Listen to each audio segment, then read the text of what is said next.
buonasera e benvenuti a Sette Sera. Questa sera parleremo di astri e di seduzione.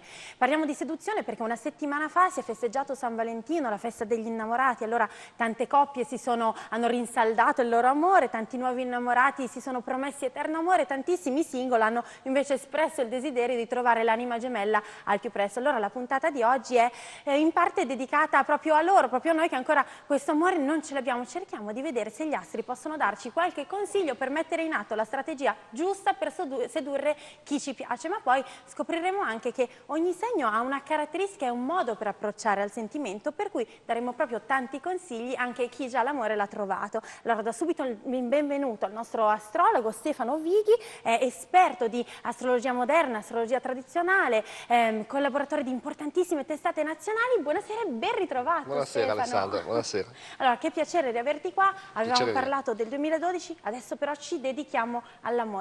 Detto all'inizio, è passata una settimana da San Valentino, la festa dell'amore, però c'è da dire che tutti festeggiano o vogliono festeggiare, ma pochi sanno perché. Tu per esempio sai perché si festeggia San Valentino?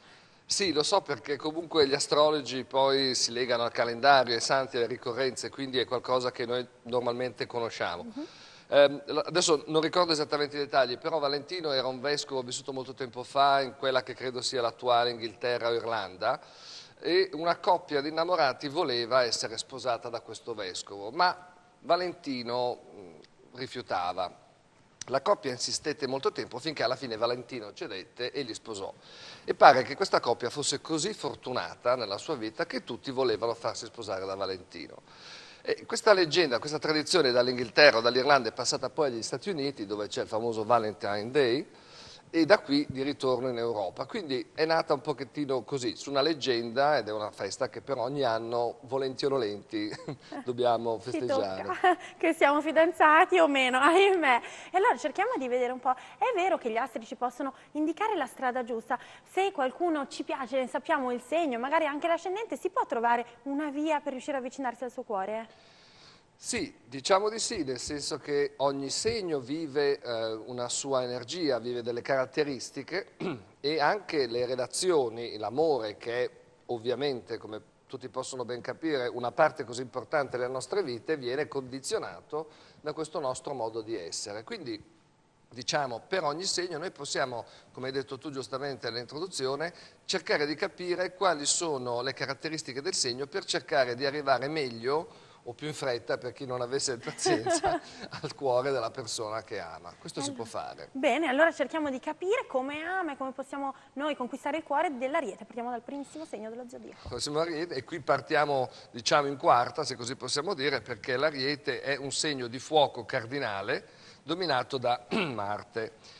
Questo lo rende un segno estremamente portato all'azione e alla conquista. Questo è importante perché chi è interessato ad una persona all'Ariete deve sempre pensare che l'Ariete in realtà è un conquistatore.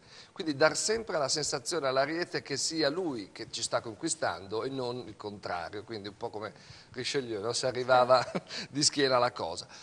Questa sua impulsività, questa sua necessità di agire porta l'Ariete a volte a essere vittima di colpi di fulmini, di innamoramenti, infatuazioni, a volte anche con solenni scottature, perché chiaramente là dove vi è troppa furia, vi è troppa determinazione, si rischia anche di fare qualche danno.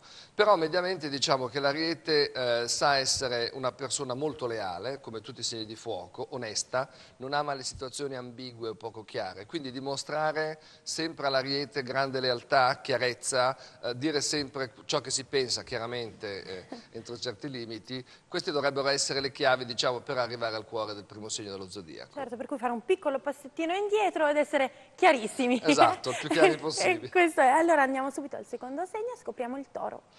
Il Toro è un segno di terra, come voi sapete, fisso, dominato da Venere, che è il pianeta dell'amore e dei sentimenti.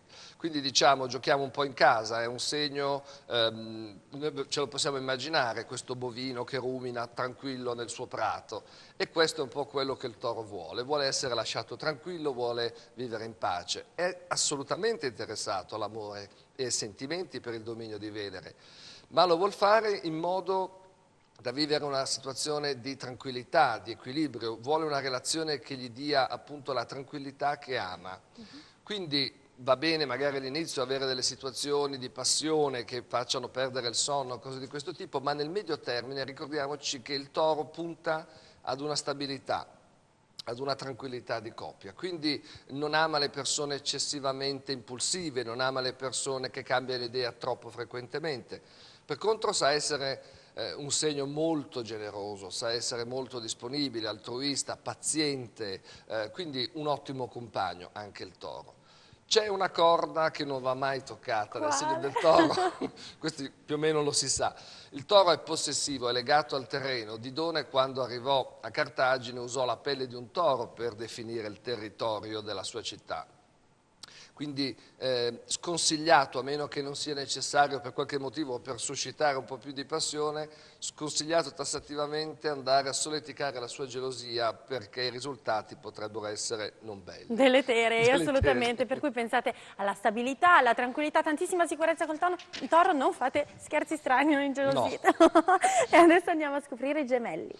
Gemelli, un segno d'aria dominato da Mercurio. Questo ci dà l'idea di un segno il cui input principale è un'intelligenza, un intelletto curioso, aria, quindi che va, scopre, ha bisogno continuamente di vedere, di capire, di scoprire. Un segno instancabile intellettivamente. Questo è importante perché chi vuole avere una relazione con i gemelli deve sempre tenere presente che i gemelli hanno bisogno di spazio, di aria, di capire, di conoscere. Quindi non siate mai un amante troppo ossessivo, troppo geloso, troppo limitante. I gemelli non amano essere limitati o essere contenuti da una relazione. Al contrario, la relazione deve essere sempre abbastanza leggera, deve essere divertente, ci vuole dell'ironia, perché così i gemelli riescono ad esprimere loro stessi. Io credo, ed è convinzione comune, che questo modo di sfuggire un po' alle relazioni nasconda anche forse una paura da parte dei gemelli di impegnarsi effettivamente. Non che questo voglia dire che i gemelli non possono innamorarsi, al contrario, però ecco, l'approccio richiede grande leggerezza, richiede simpatia, divertimento, altrimenti si rischia di annoiare i gemelli e quindi i gemelli non si innamorano più. Fuggono, esatto, Fuggono. però abbiamo detto che quest'anno, me lo ricordo, è un ottimo anno per i gemelli, per cui Sì. chi ama un gemelli o chi ha un gemelli troverà l'amore. Abbiamo speranze? Esatto. Beh, quello che avevamo detto forse l'ultima volta è stato proprio il transito di Giove da giugno nel segno dei gemelli che porterà ai gemelli e quindi magari di conseguenza chi è fidanzato con loro fortune, crescite di vario tipo. Benissimo, allora adesso andiamo a scoprire come si conquista il cancro. Il Ai, ai, cancro, ai. il cancro è un segno d'acqua ed è dominato dalla luna, quindi qui ci troviamo nel sentimento più totale, nel senso che la luna e l'acqua danno spazio ai sentimenti nel modo più totale. L'acqua è l'elemento che conduce, quindi i sentimenti vivono nell'acqua in qualche modo, idealmente. E il cancro vive un'emotività molto forte. Teniamo presente una cosa, il cancro ha un complesso che lo lega alla sua infanzia, la luna è l'infanzia, l'utero, lo ricordiamo. Quindi ha dei rimandi psicologici molto frequenti alla sua infanzia.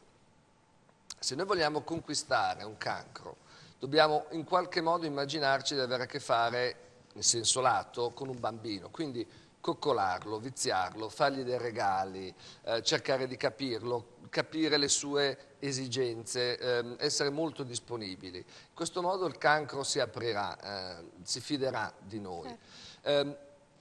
Io vedo molte amiche che amano o sono interessate dagli uomini del cancro. L'uomo del cancro effettivamente fa colpo sulla donna perché è sensibile. Però attenzione, l'uomo del cancro difficilmente va e conquista come farebbe l'Ariete, ha bisogno di essere conquistato. Quindi qua serve un po' più di coraggio da noi donne. Ci vuole più coraggio, assolutamente. E adesso è venuto il momento del leone. Leone, secondo segno di fuoco che stiamo vedendo, quindi anche qua grande passionalità, grande bisogno di lealtà, grande bisogno di onestà intellettuale, perché il leone crede di essere o percepisce se stesso come il re, perché chiaramente è il segno regale. Quindi ha una considerazione di se stessa molto alta, che fa sì che dal suo punto di vista noi si degna quindi in qualche modo di stare con qualcuno. Questo non significa che sia una persona egoista, al contrario il leone è molto generoso e magnanimo come deve essere un re, semplicemente lui ha una posizione egocentrica, nel senso che lui deve sempre vedere rispettata la sua prevalenza, diciamo, all'interno di una coppia. Per conquistarlo, come ho detto, basta riconoscere a lui una posizione preminente, Sì, prego. posizione preminente e in qualche modo non tradirlo mai, cercare sempre di non tradire mai la sua fiducia, questo è fondamentale. Per cui tenere un po' il leone protagonista, al centro della coppia, diciamo, Esatto. al centro del nostro amore. Benissimo, allora adesso andiamo in pubblicità, poi torniamo, scopriamo gli altri 7 segni e l'amore. Allora, va bene? Grazie. Tra pochissimo.